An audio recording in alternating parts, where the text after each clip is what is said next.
जो ईश्वर को मंजूर होता है वह होकर रहता है। कहा जाता है कि इस संसार में कोई भी घटना बिना कारण के नहीं होती। कभी कभी जीवन में घटने वाली छोटी सी घटना भी हमें बहुत बड़ा सत्य सिखा देती है। आज मैं आपको ऐसी ही एक रोचक कथा सुनाने जा रही हूँ जो हमें यह समझाती है कि हर परिस्थिति के पीछे ईश्वर की कोई ना कोई योजना अवश्य होती है। इसलिए आप लोग इस कहानी के अंत तक हमारे साथ अवश्य बने रहिए, क्योंकि यह कथा आपकी सोच को एक नई दिशा दे सकती है। दोस्तों, बहुत समय पहले दक्षिण दिशा में एक समृद्ध राज्य था जहां महान और सत्यनिष्ठ राजा हरिश्चंद्र का शासन था। राजा हरिश्चंद्र अपनी दया, परोपकार और दानशीलता के लिए दूर दूर तक प्रसिद्ध थे। उनके दरबार के बारे में यह कहा जाता था कि जो भी व्यक्ति अपनी विनती लेकर वहां पहुंचता वह कभी निराश होकर वापस नहीं लौटता था। राजा हमेशा जरूरतमंदों की सहायता करते और उनकी इच्छा पूरी करने का भरसक प्रयास करते। एक दिन उनके दरबार में एक अनजान व्यक्ति आया। उसने आदरपूर्वक राजा को प्रणाम किया और विनम्र स्वर में बोला, हे राजन, मैंने आपकी दानशीलता के अनेक किस्से सुने हैं। लोग कहते हैं कि आपके दरबार से कोई भी याचक खाली हाथ नहीं लौटता। यदि यह सत्य है तो मैं आपसे एक विनती करना चाहता हूँ। क्या आप मुझे 4 दिनों के लिए अपनी राजगद्दी दे सकते हैं? आप इन दिनों महल में विश्राम कीजिए और मैं आपकी जगह बैठकर राज्य का संचालन करूंगा। उस व्यक्ति की यह विचित्र इच्छा सुनकर दरबार में बैठे सभी मंत्री और दरबारी आश्चर्यचकित रह गए, परंतु राजा हरिश्चंद्र के चेहरे पर कोई चिंता या क्रोध नहीं था। वे शांत भाव से मुस्कुराए और तुरंत अपनी राजगद्दी से नीचे उतर आए। उन्होंने दरबारियों से कहा, आज से अगले 4 दिनों तक यह व्यक्ति ही इस राजगद्दी पर बैठेगा। आप सब लोग इसके आदेशों का उसी प्रकार पालन करेंगे जैसे मेरे आदेशों का करते हैं। यह कहकर राजा ने उस व्यक्ति को स्वयं अपनी जगह बैठा दिया और बिना किसी हिचकिचाहट के महल की ओर चले गए। अगले 4 दिनों तक वह व्यक्ति बड़ी शान और वैभव के साथ राजगद्दी पर बैठा रहा। उसने दरबार लगाया, निर्णय किए और पूरे राज्य का शासन चलाया। उसे राजसत्ता का सुख और वैभव बहुत अच्छा लगने लगा। 4 दिन पूरे होने के बाद 5वें दिन राजा हरिश्चंद्र दरबार में आए। उन्होंने शांत स्वर में उस व्यक्ति से कहा, भाई, तुम्हारी इच्छा के अनुसार तुम 4 दिनों तक इस राजगद्दी पर बैठ चुके हो। अब समय पूरा हो गया है, इसलिए कृपया गद्दी से उतर जाओ और अपने घर लौट जाओ। राजा की यह बात सुनकर वह व्यक्ति कुछ क्षण मौन रहा। फिर उसने धीरे धीरे कहा, हे राजन, सच कहूं तो मैं यहाँ केवल आपकी दानशीलता की परीक्षा लेने आया था। मैंने जो कुछ आपके बारे में सुना था उससे भी अधिक महान आपको पाया है। लेकिन इन 4 दिनों में इस राजगद्दी पर बैठकर मेरा मन बदल गया है। अब मेरा मन इस गद्दी को छोड़ने का नहीं करता।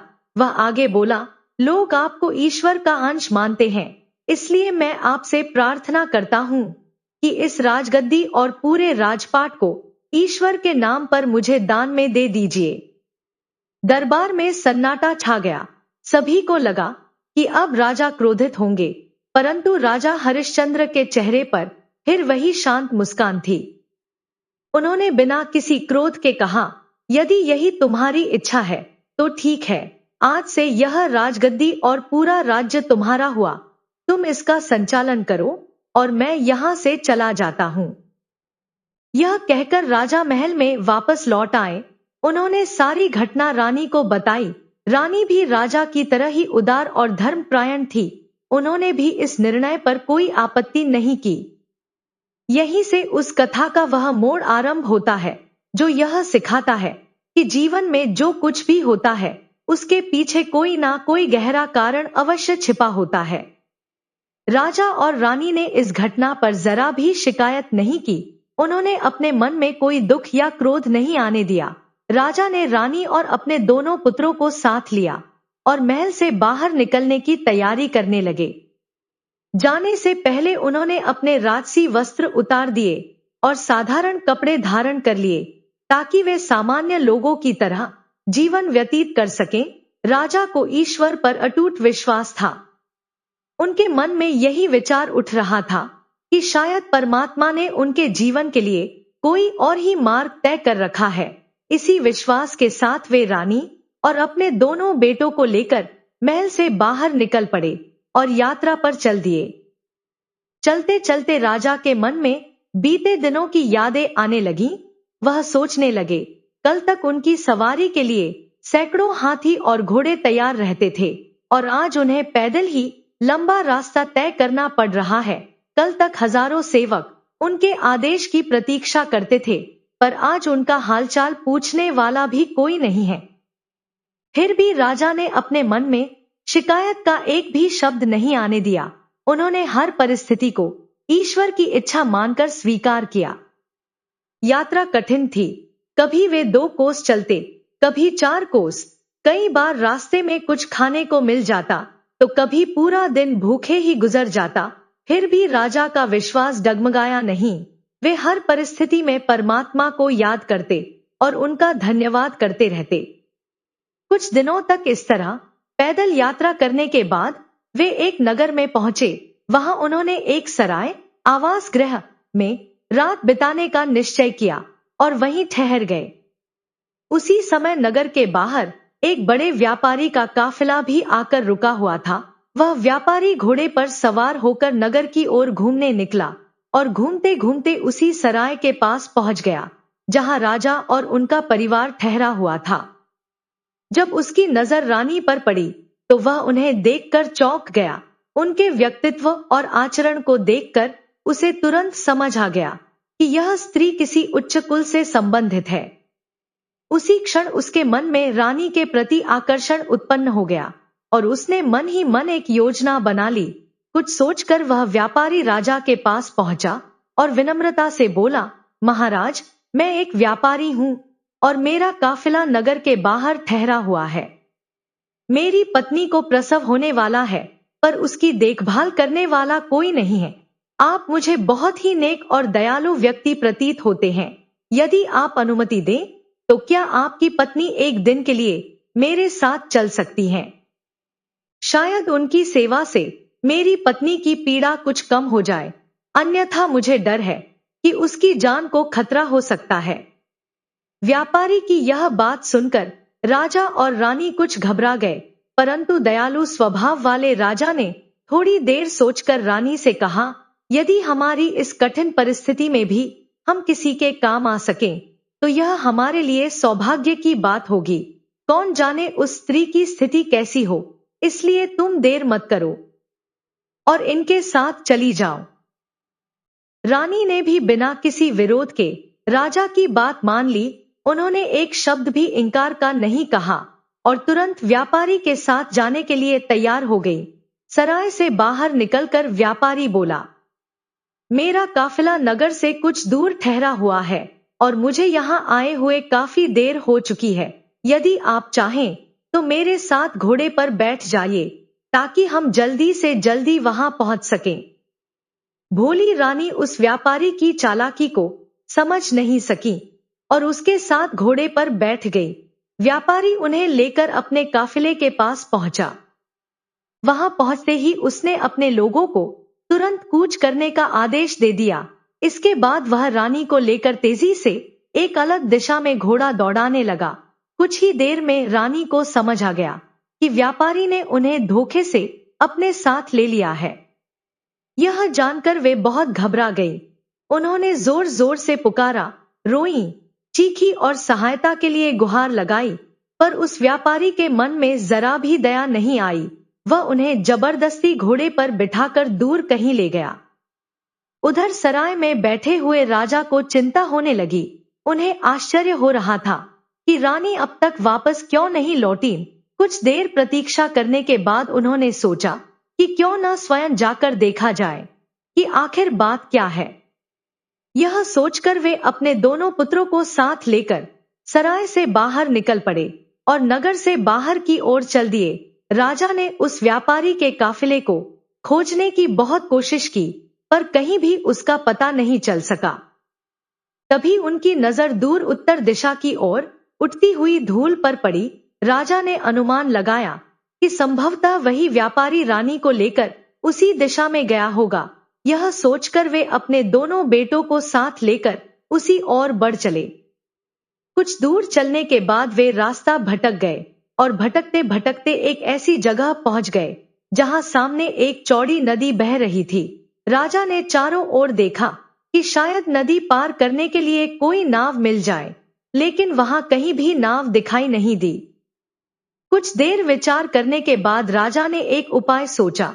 उन्होंने बड़े बेटे को नदी के किनारे बैठा दिया और छोटे बेटे को अपने कंधे पर बिठाकर स्वयं नदी में उतर गए।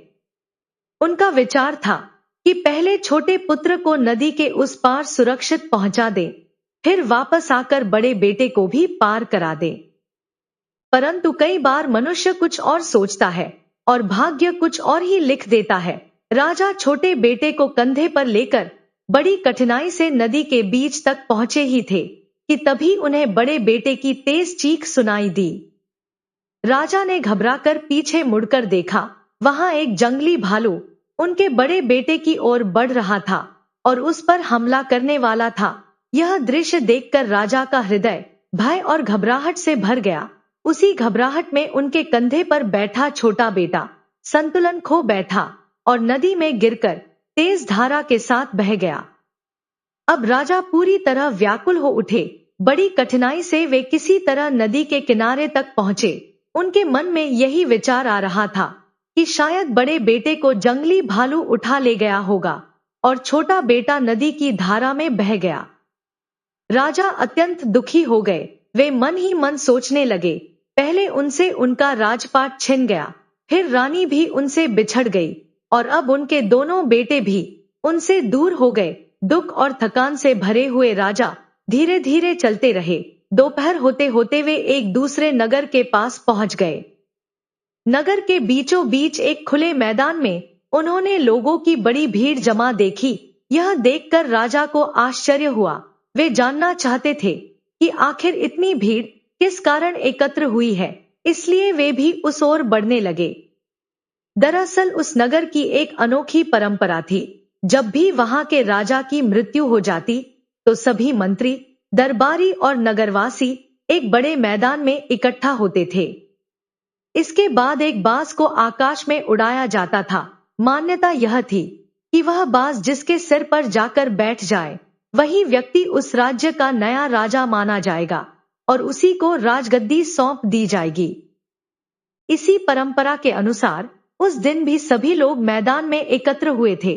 बाज को आकाश में उड़ाया जा चुका था, पर अभी तक वह किसी के सिर पर नहीं बैठा था। ऐसा लग रहा था मानो वह किसी विशेष व्यक्ति की प्रतीक्षा कर रहा हो। उसी समय जब वह दुखी और थका हुआ राजा वहां पहुंचा तो अचानक वह बाज उड़ता हुआ आया और सीधे उसके सिर पर आकर बैठ गया। जैसे ही वह बाज उड़कर उस व्यक्ति के सिर पर बैठा, तुरंत वहां उपस्थित सभी मंत्री और दरबारी हाथ जोड़कर उसके सामने खड़े हो गए। उन्होंने आदरपूर्वक कहा, महाराज, अब आप ही हमारे नए राजा हैं। कृपया हमारे साथ चलिए और इस राज्य की राजगद्दी संभालिए। यह सुनकर वह व्यक्ति थोड़ा चकित हुआ और विनम्रता से बोला, भाइयों, मैं तो पहले ही अपना राजपाट त्याग कर यहाँ आया हूँ। सब कुछ छोड़कर ही मैंने साधारण जीवन अपनाया है। अब मुझे किसी भी प्रकार के राज्य या वैभव की इच्छा नहीं है। लेकिन दरबारी उसकी विनम्रता और त्याग को देखकर समझ गए कि उनसे अधिक योग्य और धर्मपरायण राजा उन्हें नहीं मिल सकता।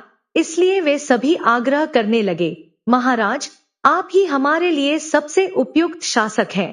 कृपया हमारा अनुरोध स्वीकार कर लीजिए। राजा ने कई बार मना किया, परंतु नगरवासियों और दरबारियों के आग्रह के आगे अंततः उन्हें मानना पड़ा। लोगों ने उन्हें राजसी वस्त्र पहनाए, उनके सिर पर मुकुट रखा और पूरे सम्मान के साथ महल में ले जाकर राजगद्दी पर बैठा दिया। इसके बाद कई दिनों तक पूरे नगर में नए राजा के चुने जाने की खुशी में उत्सव मनाया गया। राजा ने भी मन ही मन इस घटना को ईश्वर की इच्छा और उनका दिया हुआ एक नया अवसर समझा और राज्य का शासन संभाल लिया। फिर भी उनके हृदय में एक गहरा दुख बना रहता था। जब भी उन्हें अपनी पत्नी और अपने दोनों पुत्रों की याद आती तो उनकी आंखें नम हो जाती। अब जरा उन दोनों पुत्रों का हाल भी जान लीजिए। जिस बड़े पुत्र को जंगली भालू उठा ले गया था, वह रास्ते में ही एक शिकारी की नजर में आ गया। शिकारी ने तुरंत अपना धनुष उठाया, तीर चढ़ाया और भालू पर निशाना साधा। तीर लगते ही भालू वहीं गिर पड़ा और उस बालक की जान बच गई। दूसरी ओर जो छोटा पुत्र नदी में बह गया था, उसे एक मछुआरे ने डूबने से बचा लिया।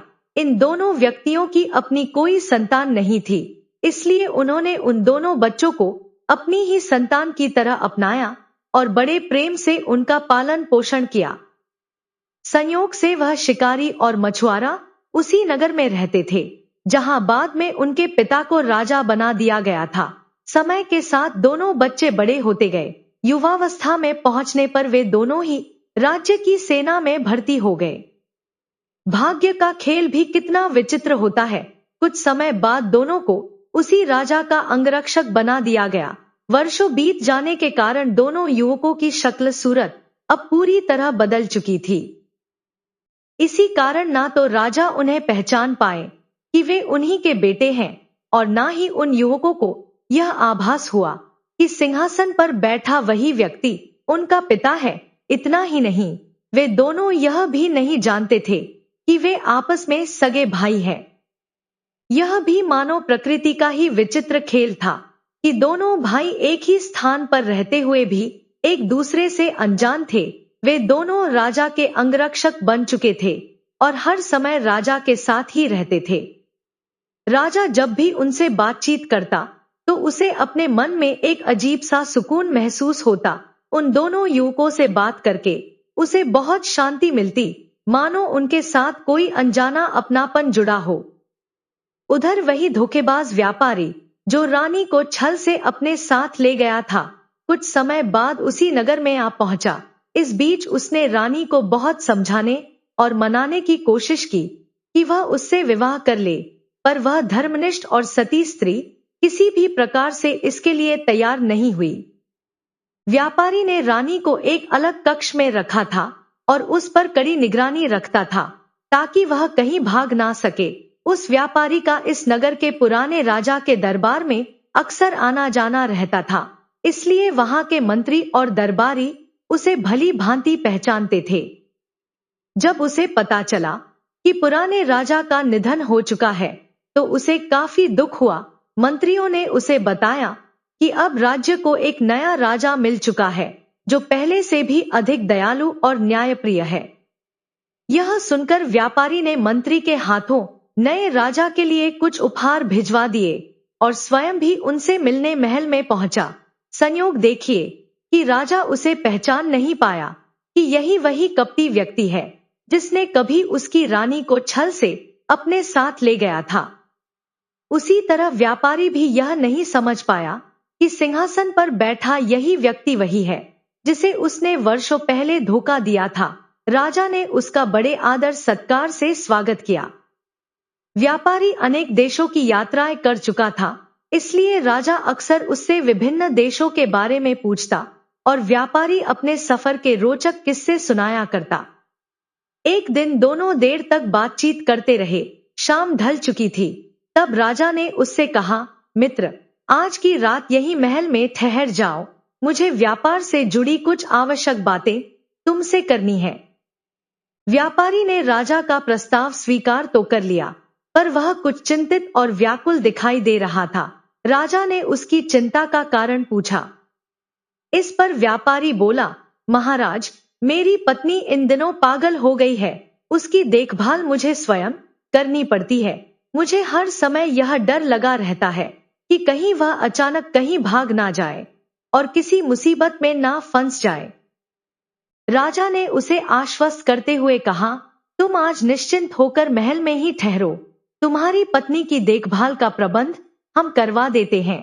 इसके बाद राजा ने अपने दोनों अंगरक्षकों को आदेश दिया कि वे व्यापारी के काफिले में जाकर उस स्त्री की निगरानी करें जिसे व्यापारी अपनी पत्नी बताकर रखे हुए है।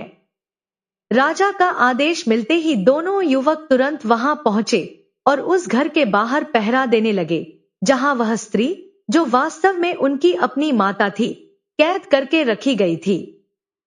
जिस घर में वह स्त्री कैद करके रखी गई थी, वहां रात के समय दोनों युवक पहरा दे रहे थे। आधी रात से भी अधिक समय बीत चुका था। लंबे समय तक जागते रहने के कारण छोटे भाई को नींद आने लगी।